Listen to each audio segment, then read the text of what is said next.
오늘은 그 2023년 마지막 날입니다. 9시간 정도만 지나면 이제 새해가 시작이 이제 됩니다. 103세인 김영석 연세대 명예교수님이 무슨 말을 했는가 하면 하루는 늦게 가는데 1년은 빨리 간다는 겁니다. 나이가 들면 들수록 좀 그런 것 같습니다. 올 한 해 모두 수고를 많이 하셨습니다. 눈에 보이게 한 일은 없더라도 자기 자리를 지키고 해야 할 일을 묵묵히 한 것이 좀 큰 일인 거죠. 너무 수고를 많이 하셨습니다. 우리는 코로나 3년을 보내면서 코로나가 끝나면 모든 것이 좋아질 줄로 그렇게 기대를 했는데, 지난 한 해는 이제 코로나가 끝난 한 해를 이제 보냈지만 이 코로나 때보다 더 힘들지 않았나 생각됩니다. 금리도 오르고 물가도 오르고 공과금도 다 오르고 모든 것이 올라서 특히 자영업 하시는 분들이 너무 힘든 시기를 보내고 있습니다. 청년들의 취업이나 장년들의 재취업도 많이 힘든 상황입니다. 금년도 이제 힘들었는데 내년은 더 이제 힘들다고 하니까 새해를 맞이하는 것이 기대되는 것보다는 걱정이 먼저 앞서고 있습니다. 엘리야 당시에 이스라엘에 3년 반 동안 기근이 닥쳤는데 현재 우리 상황과 비슷한 것 같습니다. 하나님께서 이 기근을 허락하신 이유는 두 가지인데, 하나는 우상 숭배에 대해서 징계하기 위해서고, 다른 하나는 살아계신 하나님께 돌아오도록 하기 위해서입니다. 그런데 이스라엘 백성들의 우상 숭배로 기근의 징계를 받을 때 엘리야와 같이 믿음이 좋은 사람도 함께 고난을 당했습니다. 오늘날도 믿음 있는 사람이나 믿음이 없는 사람이나 똑같은 경제적인 어려움을 겪고, 또 금리 인상으로 힘들어하고 취업의 어려움을 겪습니다. 신앙생활을 잘하는 사람들까지 어려움을 겪게 하시는 이유가 뭡니까? 믿지 않는 사람들에 대해서 책임감을 갖고 그들을 위해서, 이 나라를 위해서 기도하도록 하기 위해서죠.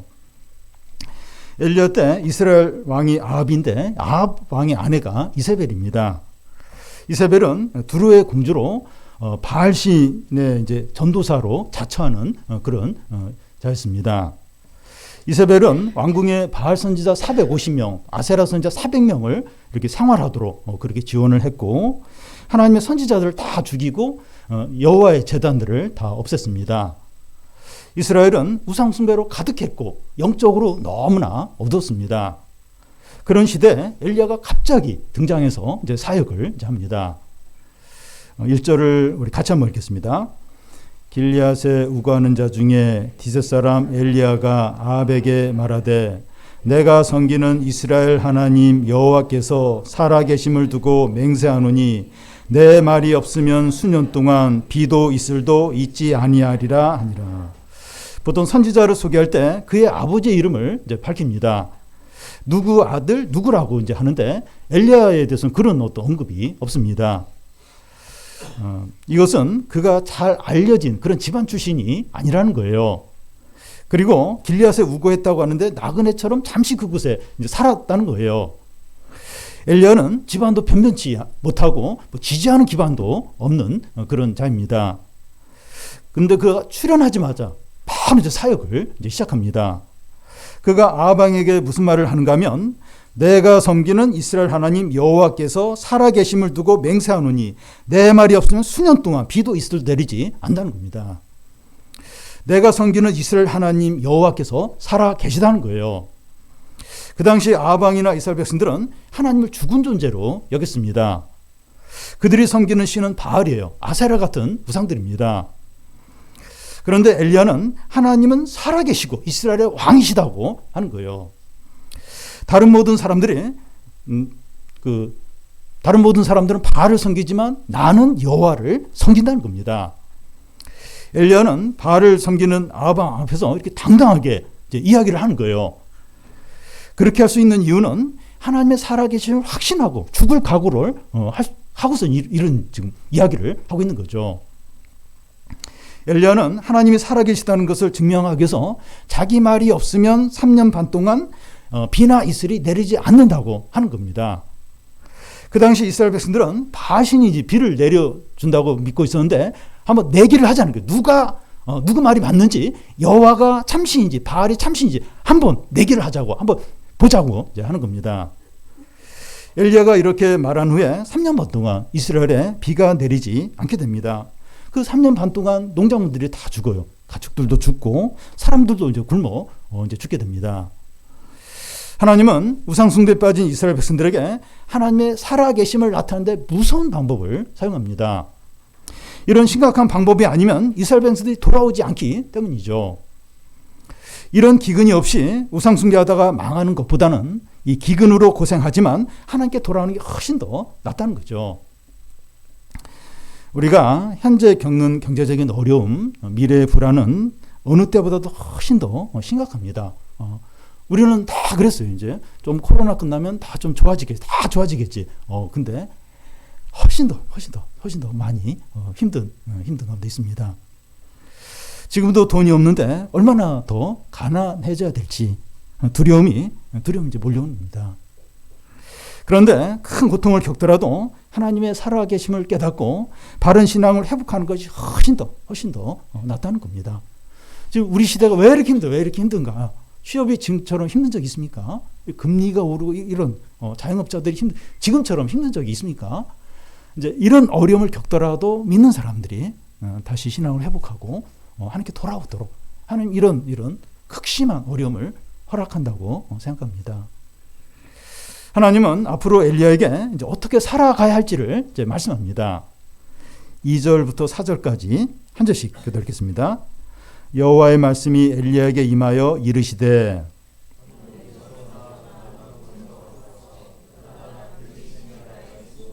그 시냇물을 마시라. 내가 까마귀들에게 명령하여 거기서 너희를 먹이게 하리라. 하나님 엘리야가 어디에 숨고 어떻게 먹고 살아야 되는지를 말씀합니다. 그런데 하나님의 말씀이 너무 어리석어 보이고 불안해 보여요.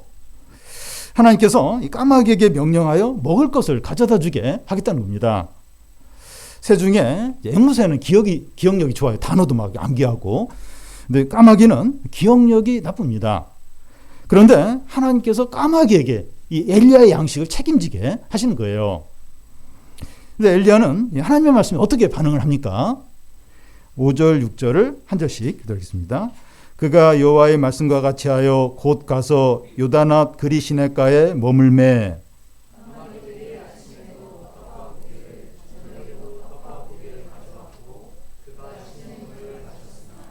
엘리야가 하나님 말씀에 그대로 순종합니다. 그의 먹고 사는 것과 미래의 모든 것을 하나님께 맡깁니다. 엘리야가 하나님의 말씀에 따라서 요단아 그리 시냇가에 갔을 때 아침과 저녁마다 까마귀가 떡과 고기를 물어다 주는 겁니다. 몇 달 동안 하루도 빼놓지 않고 매일 이제 가져다 주는 거예요.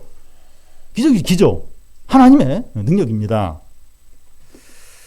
그런데 너무 감사하죠. 너무 놀라운데. 그런데 처음에는 놀라고 감사하지만 한 달이 지나고 두 달이 이제 되면서 더 이상 놀라지 않고 익숙해집니다. 그러면서 음식의 질과 종류에 대해서 평가를 하고 이 감사하는 대신 불평이 나올 수 있어요. 까마귀가 물어다 주는 음식의 종류와 양이 질이 어떻겠습니까? 얼마나 대단한 걸 갖다 주겠어요. 먹을 것이 없어서 먹을 수밖에 없는 음식 수준이었을 겁니다. 그래도 이건 감사한 일이야 하면서 이렇게 해야 될 것 같은데 이 사람이란 존재가 이 감사는 금방 잊어버리고 너무나 쉽게 불평을 이제 하게 됩니다. 처음에는 막 신기해요. 진짜 까마귀가 막 이렇게 전에 안 먹었던 그런 음식이니까 막 맛있게 먹는데 한 달, 두 달 지나면서 이제 지겨워지는 거예요. 이 하나님의 은혜와 기적으로 먹는 거죠. 근데 그러면 생각이 안 나고 왜 이것밖에 안 돼? 왜 이렇게 또 막 어제 먹었던 거 똑같은 거 막 갖다 주나? 그러면서 막 불결하게 여기진다 그러면서 막 이렇게 막 이제 그렇게 생각하면서 이제 불평을 이제 하는 거죠. 무슨 말을 하려고 하는가 하면 이 하나님의 은혜와 기적으로 살아가는데 그것이 객관적으로 수준이 높거나 또 질이 좋거나 양이 많은 건 아닐 수 있다는 겁니다. 그래서 하나님의 은혜와 사랑을 잊어버리고 불평하고 감사를 하지 않을 수 있다는 거예요. 처음에는 그랬는데 이게 익숙해지면서 세상적인 기준으로 바라보면서 그냥 이렇게 불평하고 감사도 안 하고 이제 그러기가 이제 쉽다는 겁니다. 그리고 기근이 3년 반 지속되는 것이기 때문에 엘리야가 머물고 있는 그리시네가의 물도 이제 마르게 됩니다. 하나님의 백성도 믿지 않는 사람들과 똑같은 어려움을 이제 겪는 거예요. 기근. 그러니까 그 우상숭배에서 이스라엘 백성들이 기근으로 이제 고생을 하게 되는데 엘리야도 믿음의 사람들도 그 고통을 함께 겪는 겁니다. 우리도 질병이나 실직이나 자녀의 어려움을 똑같이 겪어요. 똑같이 우리도 겪습니다. 그런데 믿지 않는 자들과 우리의 차이점은 하나님의 말씀이 있다는 거예요. 다 똑같이 겪는데 그 차이가 뭔가 하면 하나님의 말씀이 엘리야에게 믿는 사람들에게는 있는 겁니다. 엘리야도 남들처럼 똑같은 기근을 이제 겪지만 그리고 마실 물이 없게 되지만 하나님의 말씀이 그에게 임합니다. 7절에서 9절까지 교대로 읽겠습니다. 땅에 비가 내리지 아니하므로 얼마 후에 그 시내가 마르니라. 너는 일어나 시돈에 속한 사르밧으로 가서 거기 머물라. 내가 그곳 과부에게 명령하여 내게 음식을 주게 하였느니라. 예. 하나님의 백성은 고난 가운데서도 말씀으로 이제 인도하십니다. 그런데 도저히 의지하지 못할 존재들에게 맡기는 거예요. 그러니까 말씀으로 인도를 하시는데 도저히 의지할 그런 어떤 존재가 아닌 겁니다. 앞에서는 머리도 나쁘고 길들여지지 않는 야생 까마귀에게 맡기셨고 이제는 이방인 과부에게 이제 맡기는 겁니다. 하나님이 이렇게 하시는 이유가 무엇입니까? 이 하나님만을 전심으로 의지하도록 하기 위해서입니다.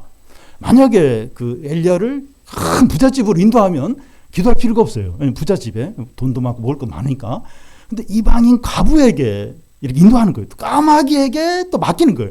기도하지 않을 수가 없는 거예요. 기도. 하나님을 의지하도록 이제 그렇게 이제 이렇게 그 이렇게 의지할 만한 어떤 그런 대상에게 하나님께 맡기지 않는 겁니다. 고대 사회에서 혼자 사는 과부는 구제 대상이고 가장 가난한 부류에 속한 자들이죠. 오늘날로 말하면 구청에서 생활보조업으로 생활하는 독거노인 같은 분들에 해당이 됩니다. 시돈의 사르밧 과부에게 가라는 하나님의 말씀에 엘리야가 어떻게 반응을 합니까? 10절, 11절을 한 절씩 읽겠습니다. 그가 일어나 사르밧으로 가서 성문에 이를 때 한 과부가 그곳에서 나뭇가지를 줍는지라. 이에 불러 이르되 청하건대 그릇에 물을 조금 가져다가 내가 마시게 하라.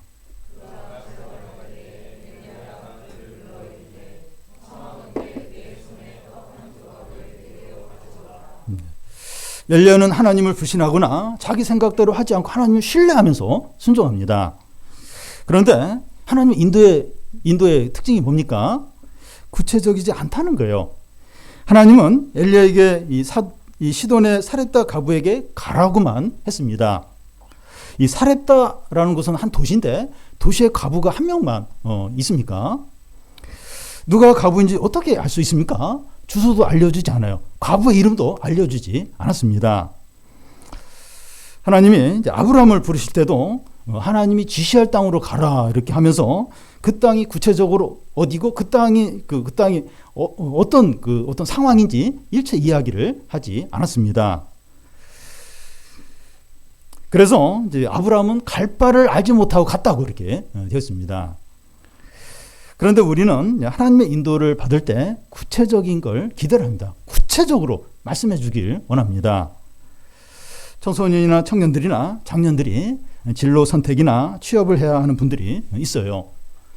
새해 이제 무엇을 어떻게 해야 될까 이제 구체적으로 알고 싶어 합니다. 이 결혼 배우자를 찾는 청년들은 A 형제냐 B 자매냐 이걸 이제 알고 싶어 하고 또 취업할 곳을 찾는 청년들은 LG냐 SK냐 아니면 중소기업이냐. 퇴직을 앞두고 있는 분들은 이 재취업을 해야 되냐 아니면 이 창업을 해야 되냐 자기 사업을 해야 되냐 또 한다면 뭘 해야 되느냐 이걸 구체적으로 알고 싶어 합니다. 그런데 우리가 아무리 성경을 열심히 읽고 기도를 해도 A냐 B냐 구체적으로 말씀하지 않습니다. 하나님께서 우리에게 모든 것을 세세하게 알려주지 않는 이유가 무엇입니까? 우리가 매 순간 하나님을 의지하며 나아가도록 하기 위해서입니다. 우리가 몇 단계 앞으로 이렇게 어떻게 될지 모르겠는데 이렇게 지금 당장은 뭘 해야 될 건 알 수가 있어요. 그거 한 발 내디디면 그 다음 어떤 발을 내디뎌야 될지 그건 알려주신다는 거예요. 그래서 이렇게 하나님 의지하면서 한 발 한 발씩 계속 이렇게 하나님 바라면서 가도록 그래서 구체적으로 알려주시지 않는 거죠. 엘리야는 하나님의 말씀에 따라서 시돈 사르밧으로 갔습니다. 성경에는 나와 있지 않지만 엘리야는 사르밧 가까이 가면서 이렇게 그 주님이 예비하신 과부가 누군지 알게 해달라고 인도해달라고 기도를 했을 겁니다. 그는 누가 누군지 모르니까 이제 물을 달라고 해서 그 반응을 통해서 알게 해달라고 기도를 아마 했을 거예요. 엘리야가 사르밧에 이르자 나뭇가지를 줍고 있는 한 여인을 발견하게 됩니다. 그래서 그는 물을 좀 달라고 부탁을 했어요. 그 당시 기근이었기 때문에 이 물도 귀하죠. 물을 쉽게 이제 주지 않을 겁니다. 근데 물을 달라고 구하고 물을 주는 그 여자가 이제 그 하나님 예비한 과부다. 이제 그렇게 이제 하고 이제 그런 기도를 이제 했을 겁니다. 그래서 그 한 나뭇가지를 줍는 여인한테 물을 달라고 하니까 물을 뜨러 이제 가려고 하는 거예요. 그때 엘리야는 더 좀 정확하게 알기를 원했습니다. 그래서 물 가지고 올 때 떡 한 조각만 갖다 달라고 부탁을 합니다. 그러니까 엘리야는 실제로 좀 배도 고팠고요. 그래서 이제 그런 요구를 하게 됩니다. 떡까지 갖다 주면 이 여인은 진짜 하나님이 말씀하시는 그 과부일 거다. 그런 확신을 할 수 있다는 거죠. 이 여인은 엘리야의 요청에 어떻게 반응합니까? 12절을 보면 그가 이르되 당신의 하나님 여호와께서 살아계심을 두고 맹세하노니 나는 떡이 없고 통에 가루 한 움큼과 병에 기름 조금뿐이라 내가 나뭇가지 둘을 주어다가 나와 내 아들을 위하여 음식을 만들어 먹고 그 후에는 죽으리라. 이 여인은 지금 기가 막힌 상황에 있습니다. 통에 밀가루가 한 움큼 정도 있고 병에 기름이 조금 남아있는데 지금 나뭇가지를 주어다가 빵을 만들어 먹고 그 후에 죽으려고 한다는 거예요. 이 여인은 최후의 지금 식사 준비를 하고 있었던 겁니다. 그런데 이런 상황에서 엘리야가 최후의 음식 일부를 먼저 자기에게 가져다 달라는 겁니다. 엘리야가 볼 때 이 여인은 하나님이 준비하신 과부는 맞는 것 같아요. 정확히 맞는 것 같은데 상황은 최악입니다. 엘리야가 이 여인에게 도움을 받아야 하는 것이 아니라 오히려 도움을 줘야 될 그런 여인이죠. 이런 상황에서 엘리야의 믿음이 다시 한번 확인을 이제 받게 됩니다.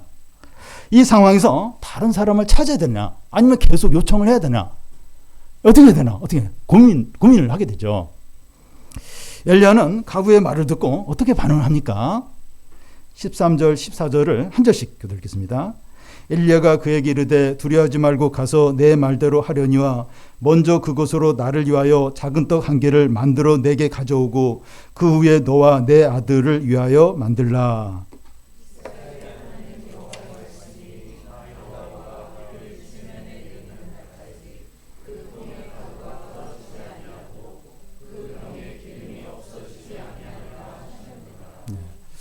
엘리야는 여인의 말대로 말을 듣고 너무나 뻔뻔하고 매정하고 파렴치하게 들리는 말을 합니다. 마지막 남은 밀가루와 병의 기름으로 빵을 만들어서 자기에게 먼저 가져오고 나머지 가지고 두 사람이 먹으라는 겁니다. 과부에게 남아있는 밀가루와 이 기름의 양이 얼마나 되겠습니까? 아꼈던 최후의 그 밀가루와 기름이니까 양이 너무나도 적었을 거예요. 그런데 그것으로 만든 빵 일부를 떼어서 자기에게 먼저 가져오고 나머지는 너와 아들이 먹으라고 하는 겁니다. 이것 자체만 보면 엘리야는 날강도 아닌가? 선지자 맞나? 이런 생각이 들죠. 도둑 중에서 가장 야비한 도둑이 홀로 사는 독거노인 그 생활보조금을 훔치는 그런 도둑입니다. 실제로 그런 도둑이 있었어요. 그 도둑이 잡힌 적이 있습니다. 이 벼룩의 간을 빼먹지 홀로 사는 노인의 이 보조금 생명과 같은 거죠. 그런데 엘리야가 과부와 그의 아들이 먹을 마지막 음식을 지금 빼앗고 있는 겁니다. 그런데 엘리야가 뻔뻔하고 이기적으로 보이는 이런 행동을 할 수 있는 이유가 뭡니까? 어떻게 이런 행동을, 이런 요구를 할 수 있습니까? 하나님의 약속의 말씀을 확신했기 때문이죠. 우리 14절을 우리 같이 한번 읽겠습니다. 이스라엘의 하나님 여호와의 말씀이 나 여호와가 비를 지면에 내리는 날까지 그 통에 가루가 떨어지지 아니하고 그 병에 기름이 없어지지 아니하리라 하셨느니라. 엘리야가 빵을 자기에게 먼저 가져오라고 하는 것은 양심이 없어서가 아니라 믿음으로 하는 겁니다. 저는 엘리야의 믿음이 대단하다고 생각합니다. 가부의 사정을 듣고 다른 사람을 찾아가는 것이 아니라 집요하게 자기에게 먼저 가져오라고 하는 데는 이 하나님의 말씀에 대한 확신이 없으면 절대 못하죠. 절대 이렇게 못합니다. 우리 크리스찬들은 상식 이하나 양심을 저버리는 그런 행동을 하면 안 되지만 때로는 믿음으로 비상식적이고 비양심적으로 행동할 때가 이제 있습니다. 일상적으로 이제 그렇게 하면 안 되지만 예외적으로 그렇게 해야 할 때가 있어요. 자기 욕심이나 이기적인 이유 때문이 아니라 믿음을 테스트하는 이제 그런 어떤 필요로 인해서 이제 그렇게 이제 해야 될 때도 이제 있습니다. 이제 공은 여인에게로 돌아갔습니다. 이 여인이 엘리야 말대로 하든지 아니면 엘리야에게 욕을 하면서 꺼져버리라고 하든지 둘 중에 하나를 이제 선택을 해야 합니다. 여인은 어떻게 합니까? 15절 앞에 보면 그가 가서 엘리야의 말대로 하였더니 여인이 마지막 빵 중에서 반 혹은 3분의 1 어느 정도 갖다 줬는지는 알 수가 없습니다. 그렇지만 이 생명 같은 이 빵을 떼어서 엘리야에게 먼저 갖다 줬습니다. 이 여인은 어떻게 이렇게 할 수 있었습니까?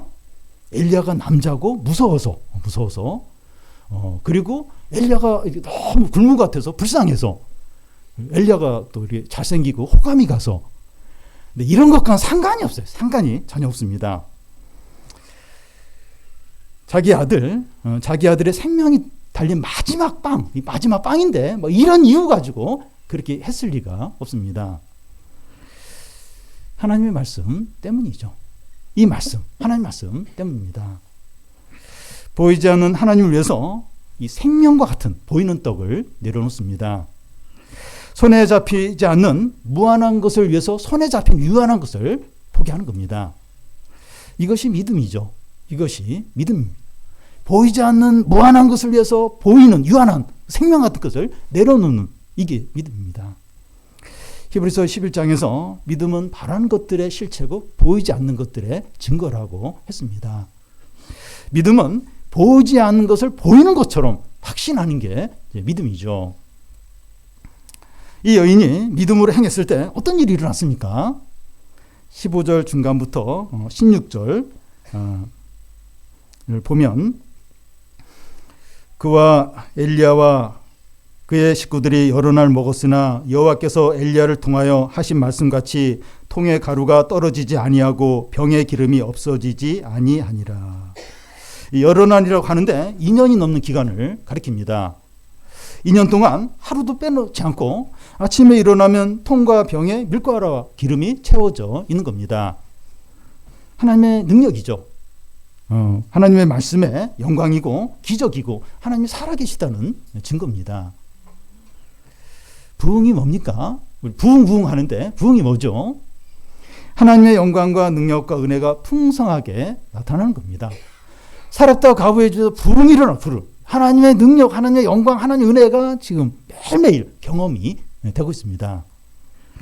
그 당시 이스라엘 백성들의 형편은 어떻습니까? 하나님을 불신해요. 하나님 죽었다 하고 바알을 숭배하면서 굶주린 가운데 쓰러져 가고 있습니다. 그런데 이방인 가부 집에서 부흥이 일어나서 하나님의 영광과 풍성한 은혜가 누려지고 있는 겁니다.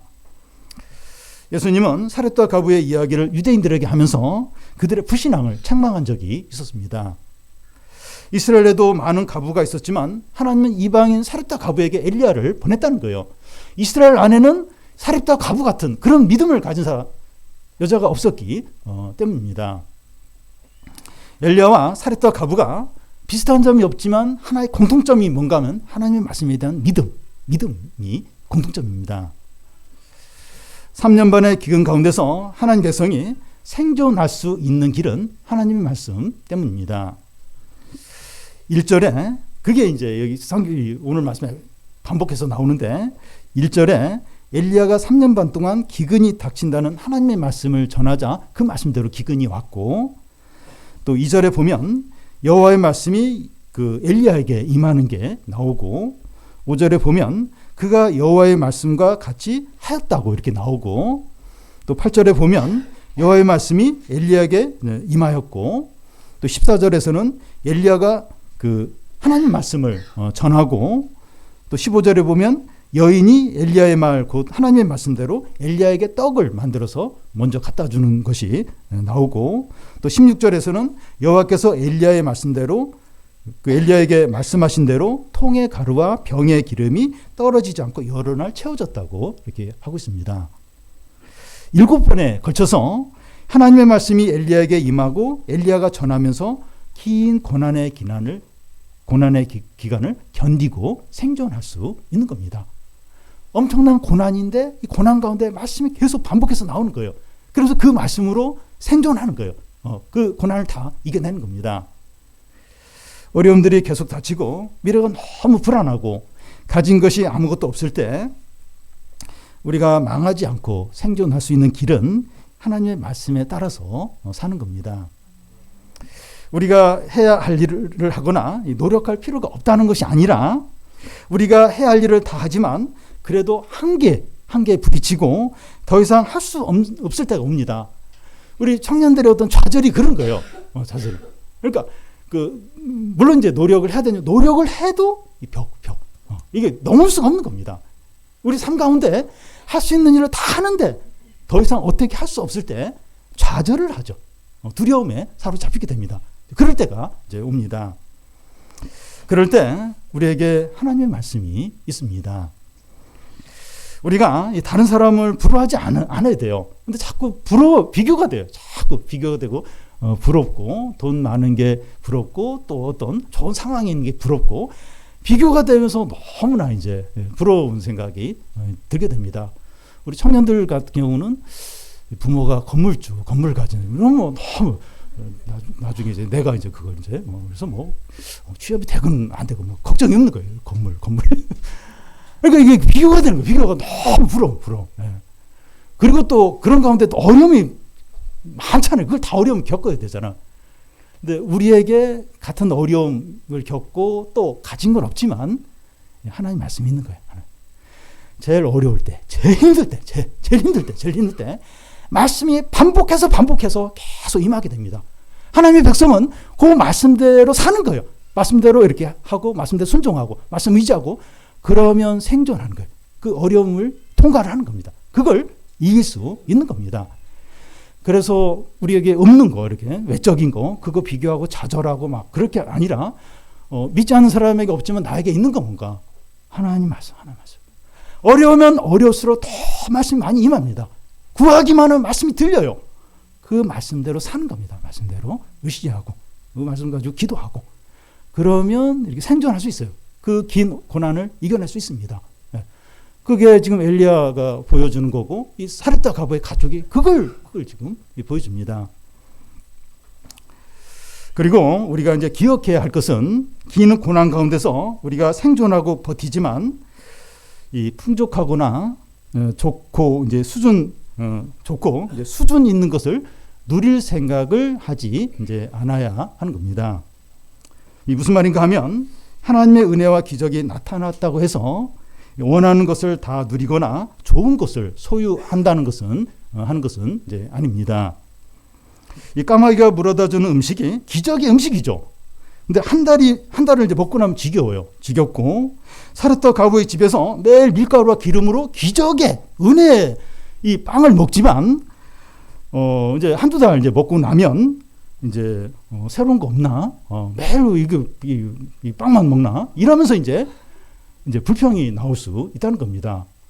이왕 하나님의 기적과 은혜가 나타난다면 하루는 피자, 하루는 치킨, 하루는 뭐 이렇게 샌드위치, 하나님 기적이잖아요. 하나님 은혜니까. 그렇게 매주마다 골고루 이제 이렇게 그런 거 주시면 좋은데 2년 동안 계속해서 그 밀가루, 기름 이렇게 해서 맛대가리도 없는 그것만 이제 계속 먹어야 이제 하는 겁니다. 예, 무슨 말을 지금 하려고 하는가 하면 하나님의 기적이고 은혜로 어려움이 해결이 되고 보호를 받고 필요가 채워지고 있지만 세상적으로 보면 대단하거나 풍족하거나 좋은 것은 아닐 수 있다는 겁니다. 그런데 하나님의 은혜가 나타났다고 하면 세상적으로 좋은 것을 이제 기대를 하게 돼요. 하나님의 은혜 기적 그러면 진짜 좋은 거 막 그런 걸 막 이제 기대를 하는데 세상적으로 보면 그게 아닌 거예요. 세상적으로 보면 그러면 이제 실망하고 이렇게 불평하고 이제 그럴 수 있는 겁니다. 기도를 해서 이제 배우자를 만났는데 나중에는 참 이게 보물이구나. 하나님이 예비하신 그런 좋은 사람을 만나게 해줬구나. 그걸 나중에 이제 깨닫게 되는데 당장은 이제 세상적으로 보면 별로 이렇게 아닌 거예요. 좀 실망스러운 겁니다. 기도하고 믿음으로 이제 이렇게 배우자를 구하고 결혼하는데 세상적으로 보면 좀 이렇게 실망스러울 수 있다는 겁니다. 그래서 우리의 관심을 이 세상적으로 많이 누리고 좋은 것을 소유하고 잘 되는 것에 두는 것이 아니라 하나님의 은혜와 영광과 하나님의 뜻이 이루어지는데 두어야 한다는 겁니다. 하나님께서 이스라엘 백성들을 광야에서 40년 동안 만나를 이제 먹게 하셨는데, 그렇죠. 40년 동안 만나만 먹게 하는 거예요. 만나만. 그 이렇게 한 주는 이제 이렇게 불고기 이렇게 내려오고, 한 주는 또 이렇게 어떤 그 맛있는 어떤 샐러드 이런 것도 나오고, 그 하나님 능력인 거 얼마나 그러실 수 있잖아요. 근데 40년 동안 만나만 내리게 하신 거예요. 그 이유는 사람이 떡으로 사는 것이 아니라 하나님 말씀으로 사는 걸 알게 하기 위해서라고. 알게 하기 위해서. 만약에 이제 매주마다 메뉴가 바뀌고 그렇게 이렇게 하면 뭐 하나님 말씀으로 산다 이런 거 모를 거예요. 그냥 매일 먹는 것만 생각하고 그걸로 이제 이게 목표로 이제 거기에 마음을 다 두게 되죠. 근데 그런 거 하지 않고 매일 만나만 그리고 까마귀가 벌어다 주는 어떤 그런 것만 또 밀가루를 만든 그것만 이제 먹도록 하는 이유는 진짜 크고 참되고 영원한 진짜 그걸 이렇게 바라보고 그걸 이렇게 누리도록 보이지 않는 하나님 나라를 누리도록 하기 위해서죠. 그와 같이 엘리야와 사렙다 가부의 집에서 2년 반이 넘는 기간 동안 이 밀가루와 기름만 공급해 주신 이유가 엘리야를 믿음으로 잘 준비를 시켜서 이스라엘에 큰 부흥이 일어나고 백성들이 하나님께 돌아오도록 하는데 있다는 겁니다. 보십시오. 우리가 그 내용은 아는데 그 다음에 그 갈멜산에서 큰 어떤 영적인 전투가 일어났잖아요.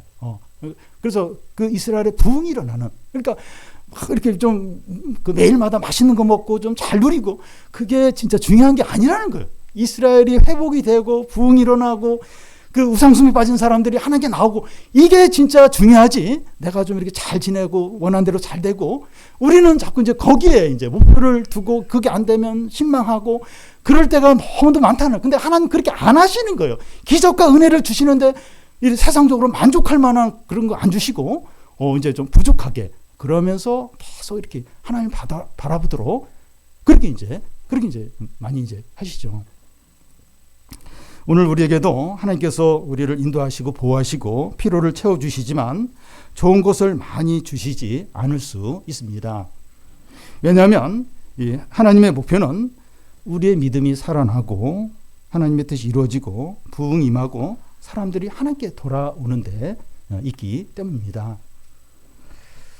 우리가 하루에 한 끼 이상 먹고 또 살 수 있는 집이 있는 것으로 만족을 해야 된다고 생각이 됩니다. 여러분 옛날 얘기, 젊은 사람들은 그걸 싫어해요. 옛날에 우리가 얼마나 옛날에 얼마나 그런 얘기 싫어해요. 꼰대 짓 한다고. 그런데 우리가 언제부터 이렇게 잘 살았습니까? 우리 참 어려웠잖아요. 참 어려웠는데 어느 때부터 잘 살게 됐습니다. 근데 요즘 너무 잘 살아가지고 사람들이 돈이 있는데 이렇게 배불리 안 먹어요. 맛있는 거 안 먹어요. 샐러드 먹고 맛없는 이 닭 가슴살 먹고 저는 호날두 그 축구 선수 호날두의 그 먹는 식단을 보고 깜짝 놀랐는데 엄청나게 연봉이 뭐 그 200억, 300억 되는데 닭가슴살 먹고 샐러드 먹고 하루에 그렇게 한다 그래요. 그 이렇게 몸 관리하기 위해서. 그러니까 뭐 사람들이 막 먹을 게 많은데도 다이어트를 해요. 막 밥을 안 먹어요. 우리 옛날에 굶었던 거 비슷합니다. 무슨 얘기를 하려고 하는가 하면 우리에게 이제 어려움이 닥칠 수 있는 거예요. 진짜 가난이 닥쳐요. 이 카드가 이렇게 한데 카드가 이제 정지가 돼서 이렇게 그럴 때가 이제 찾아오고 그게 이제 겁이 나고 카드 쓰는 게 겁이 나고 혹시 카드 정지된 거 아니야? 그러니까 그럴 때가 올 수 있다는 거예요. 그걸 이상하게 여기지 말라는 겁니다. 하나님이 기적을 이렇게 은혜를 그러면 막 다 이렇게 잘 먹고 잘 살고 돈이 항상 있어야 되고 그러지 않다는 거예요. 그게 진짜 중요한 게 아니라는 겁니다. 그래서 우리 좀 가난해질 수 있다. 그리고 뭐 먹을 수 있지, 안 입을 수 있지, 안 살 수 있지. 진짜 그렇게 좀 가난한 마음으로 먹고 그리고 살 집이 있으면 되지. 뭐 집 큰지 뭐 있어도 되고 없어도 되고 그러면서 진짜 좀 하나님 뜻이 이루어져야 된다. 그리고 부흥이 일어나야 된다. 사람들 함께 돌아와야 된다. 그리고 이 나라 가운데 진짜 회개가 있어야 된다. 그걸 목표로 삼고 우리 자신에 대해서도 그런 목표로 삼고 그렇게 하면 생존할 수 있어요. 생존할 수 있습니다. 왜냐하면 이제 하나님 말씀 따라서 사니까 그러면서 또 이제 하나님 뜻도 이루어지는 거예요. 또 영혼들이 돌아오고 교회 부흥도 임하고 아까 도한 형제가 우리 청년부에 대한 어떤 그런 게 있는데 부흥이 일어나야 되지 않겠습니까? 진짜 좀 세상을 두려워하지 않고 진짜 하나님만 의지하고 그리고 청년들이 취업 안 되고 여러 가지 안 돼도 낙심하지 않고 믿음으로 하면 된다. 그리고 예배드리고 하나님께 나와서 기도하고 이제 그런 어떤 믿음의 어떤 역사들 그걸 우리가 좀 목표로 삼아야 되지 않나 그렇게 생각을 합니다. 올 한 해 우리 성도들이 그렇게 살아왔어요. 그렇게 믿음으로 그렇게 살아왔습니다. 새해에는 더 이제 어려운 어떤 상황들이 예상이 되는데 하나님 말씀을 확신하고 의지해서 우리도 생존하고 하나님의 뜻이 이루어지고 부흥을 다 경험하게 되기를 바랍니다.